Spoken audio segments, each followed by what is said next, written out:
Yap, balik lagi di channel Tamagon Maniacs. Kita akan langsung membahas Record of Ragnarok chapter terbaru, yakni chapter 108 dan 109. Tapi sebelum itu, mari kita flashback sedikit tentang apa yang terjadi pada chapter sebelumnya. Kondisi Ragnarok makin panas, manusia sudah mengamankan 6 kemenangan, tinggal satu lagi untuk memastikan umat manusia ini selamat. Tapi justru inilah titik krusialnya. Brunhilde mengambil langkah besar dengan menurunkan Sakata Kintoki sebagai petarung selanjutnya. Dan lawannya bukan sembarang dewa, melainkan Odin sendiri. Yang bikin lebih gila adalah terungkap kalau tujuan dari Odin ternyata bukan sekedar memenangkan Ragnarok. Dia ingin menghancurkan semuanya, dunia para dewa, dunia manusia, bahkan seluruh eksistensi. Dengan kata lain, yang dipertaruhkan kali ini bukan cuma nasib umat manusia, tapi juga keberlangsungan alam semesta. Nah, pertanyaan besarnya, apakah Kintoki benar-benar mampu untuk menghadapi ambisi kehancuran dari Odin, dan apa strategi Brunhilde untuk menghentikan rencana gila ini? Jadi, mari kita bahas lebih dalam di review chapter 108 dan 109 kali ini. Chapter ini dibuka dengan memperlihatkan skor yang dimiliki oleh pertarungan dewa melawan manusia, di mana di sisi manusia sudah menang 6 kali dan tinggal 1 kali kemenangan akan membuat Ragnarok ini dapat diselamatkan. Jika ini yang terjadi, maka ini adalah kemenangan bagi umat manusia, dan para dewa saat ini sedang terdesak di tepi jurang dan situasinya sungguh tidak normal. Jadi siapa yang akan membayangkan kalau situasinya seperti ini? Para dewa pun di sini tidak meragukan lagi bahwa umat manusia itu benar-benar sangat kuat untuk mereka, dan oleh sebabnya di ronde ke-12 ini adalah pertaruhan bagi martabat dewa, sekaligus pertempuran yang sama sekali tidak boleh dewa ini kalah di sini. Di sini kemudian kita diperlihatkan bagaimana pihak manusia yang akan maju ke ronde 12 ini, yakni Kintoki. Dia bersama dengan Buddha di lorong sebelum memasuki arena pertempuran ini. Dan disinilah Kintoki benar-benar sangat percaya diri akan dirinya yang akan benar-benar memenangkan pertarungan. Di sini pun kita melihat panel yang menampilkan beberapa pendukung dari Kintoki sendiri, di mana mereka sangat menginginkan Kintoki ini memenangkan pertandingan dan menyudahi Ragnarok ini.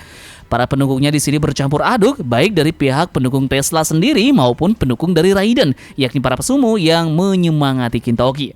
Disinilah kemudian Kintoki ini memasuki area pertarungan, dan pembawa acara di sini memperkenalkan dia. Apakah identitas aslinya adalah manusia atau iblis? Dan pria ini kisahnya dimulai pada zaman dahulu, di mana ada anak-anak laki-laki yang konon adalah putra dari seorang penyihir agung. Saat masih dia kecil, dia berhasil mengalahkan seekor burung sekalipun, dan saat dia dewasa, dia berhasil menebas Sutendoji sampai hancur berkeping-keping. Berbekal kekuatannya yang tak tertandingi dan jarum akupuntur inilah, dia adalah salah satu pembunuh iblis terkuat di zaman Heian, dan salah satu dari 4 raja surgawi Yurimitsu. Kali ini Kintoki tidak mencoba untuk membunuh iblis, tapi dia akan mencoba membunuh dewa. Nama marganya adalah Sakata, dan namanya sendiri adalah Kintoki, dan kekuatannya yang tak tertandingi mengguncang langit. Nah, kemudian setelah memperkenalkan Kintoki kepada para penonton di sini, kita pun diperlihatkan Valkyrie yang akan menemani Kintoki dalam pertarungannya ini. Dan ini adalah Valkyrie yang ke-12 yang bernama Skeljord. Mereka berdua pun bersiap untuk melakukan pertarungan ini bersama-sama, dan kita pun melihat adanya kepercayaan diri penuh yang diperlihatkan oleh Brunhilde yang sangat bersemangat atas pertandingan kali ini. Nah, kemudian di sini kita melihat Valkyrie darinya bersatu dengan senjata kapak yang dia miliki, yang dimana diperlihatkan bentuk dari kapak darinya kini benar-benar sangat istimewa dan luar biasa, dan perubahannya lumayan mencolok. Setelah itu, tiba-tiba saja di arena pertarungan seperti ada aura yang berat sekali yang memasukinya, dan kita pun di sini melihat bahwa di atas langit terdapat aura gelap yang menyelimuti area ini, dan disinilah muncul satu sosok yang mewakili dewa dalam pertarungan ini, dan dia adalah Dewa Odin yang menggetarkan arena pertarungan. Para penonton di sana merasakan tekanan yang begitu sangat besar terjadi di area tersebut dari munculnya dewa yang satu ini. Disebutkan bahwa dewa ini adalah pemimpin perang dan juga kematian, dan semua dewa gemetar di hadapannya. Dia adalah maha tahu segalanya dan tidak ada rahasia baginya, dan ini adalah dewa tertinggi di Valhalla, Midgard, dan juga dunia bawah. Para penonton di sini pun terlihat mengucapkan namanya sembari terlihat seperti orang yang berdoa, dan di sini juga disebutkan bahwa dewa ini memiliki 200 nama dan juga julukan, di mana ada yang bilang bahwa dia adalah yang tertinggi, ada juga dia ayah bagi segala para dewa.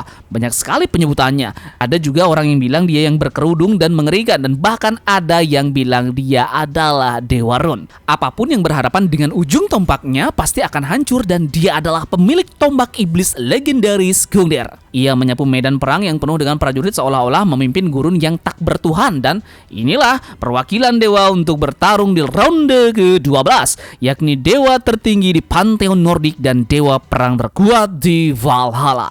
Mengerikannya di panel selanjutnya pun memperlihatkan sosok perubahan besar yang terjadi pada diri Odin, di mana muncullah suatu sosok yang sangat berbeda jauh dari dia sebelumnya. Di mana di sini kita pun melihat bentukan dewa yang sangat mengerikan yang beraura kegelapan. Banyak dari para penonton bahkan tidak bisa bergerak sedikit pun karena aura yang sangat mengancam, dan ini semua terlihat begitu bergetar. Bahkan ada seseorang yang tidak bisa bernafas bahkan. Inilah dewa yang tak tertanding yang maha suci dan tidak tergoyahkan. Para dewa bahkan baru tahu bahwa inilah wujud dari Odin jika dia bertarung serius. Kemudian disinilah pembawa acara memulai pertandingan yang sangat menentukan ini, di mana kita pun melihat awal dari pertarungan mereka ada kata-kata menarik dari masing-masing kubu. Di sini terlihat Odin yang meremehkan Kintoki dengan bilang bahwa dia benar-benar penasaran siapa sebenarnya yang akan dia lawan pada duelnya ini. Dan itu ternyata adalah hanya seekor serangga busuk yang tak lebih dari seorang pesuruh Buddha. Tapi lawannya kali ini benar-benar punya nyali yang sangat tinggi untuk mengalahkannya. Dan dia pun memberikan semangat pada lawannya untuk menunjukkan kemampuan yang luar biasa yang nanti bisa akan sepadan melawan kekuatannya. Disinilah Kintoki bilang bahwa seluruh julukan yang dimiliki oleh dewa ini benar-benar terlalu berlebihan. Dari tangan Sakata Kintoki ini pun muncul cahaya yang sangat terang, dan disinilah Odin kaget melihat ada sebuah simbol di punggung tangannya tersebut. Dan di sini Kintoki bilang bahwa dia juga mewarisi kehendak Gungnir. Mungkin Odin bilang bahwa jika dia berniat untuk membangkitkan dewa-dewa primordial, entah apa yang Odin sekarang rencanakan, namun setiap tetes darah yang ada di Kintoki sekarang memberitahunya bahwa kalau dia harus untuk menghentikan dewa Odin sekarang dalam pertarungan ini. Catatan akhir yang kita dapatkan di chapter ini adalah sebuah simbol aneh pun muncul di tangan dari Sakata Kintoki. Kemudian kita akan sedikit memprediksikan apa yang terjadi pada chapter selanjutnya ya. Awal pertarungan pasti akan brutal. Odin dengan tombak Gungnirnya kemungkinan besar akan menunjukkan jurus khas yang bisa menghancurkan apapun. Tekanan aura mungkin membuat Kintoki ini sulit bergerak di awal, mirip seperti saat manusia lain menghadapi dewa overpower ini. Kemudian, simbol yang muncul di tangan Kintoki kemungkinan besar bukan sekedar hiasan. Ada teori bahwa simbol itu terkait dengan kekuatan kuno manusia atau bahkan kontra dari rune milik Odin. Bisa jadi simbol ini memberi Kintoki kemampuan untuk mengganggu atau menetralisir kekuatan magis dari rune Odin, sehingga dia tidak sepenuhnya tak terkalahkan. Kemudian senjata hasil Volund dengan scale Jork terlihat spesial, berbeda dari senjata Valkyrie sebelumnya. Prediksinya adalah kapak ini mungkin memiliki efek khusus seperti membelah energi atau menebus pertahanan ilahi. Ini akan menjadi senjata kunci Kintoki melawan tombak abadi Gungnir. Kemudian untuk Odin sendiri jelas meremehkan manusia, bahkan mungkin akan bermain-main dengan Kintoki di awal. Tapi justru sikap itu akan membuat celah bagi Kintoki untuk melakukan serangan kejutannya. Kintoki sendiri digambarkan penuh percaya diri, berbeda dengan manusia sebelumnya yang lebih tegang. Sikap ini pun bisa menjadi kekuatan sekaligus kelemahan dari Kintoki. Kekuatannya adalah dia berani menghadapi Odin, dan kelemahannya dia terlalu percaya diri. Nah kemudian, karena ini ronde penentuan, kemungkinan besar ada rahasia besar yang terbongkar. Bisa jadi tentang rencana sebenarnya dari Odin dalam Ragnarok ini, atau tentang simbol di tangan Kintoki yang mungkin saja terkait dengan kehendak primordial yang bahkan bisa menyaingi kekuatan dari dewa. Jika manusia menang, yakni maka Ragnarok berakhir dengan skor 7-6 untuk manusia. Umat manusia terselamatkan, tapi pasti ada twist besar, misalnya dewa menolak menerima kekalahan begitu saja. Nah kemudian kalau Odin ini menang, skor jadi imbang 6-sama. Ini artinya harus ada ronde ke-13 bagi final roundnya. Yup, jadi bagaimana menurut kalian dengan chapter ini? Silahkan tulis pendapat kalian di kolom komentar, dan terima kasih sudah menonton. Sekian dari Tamagon.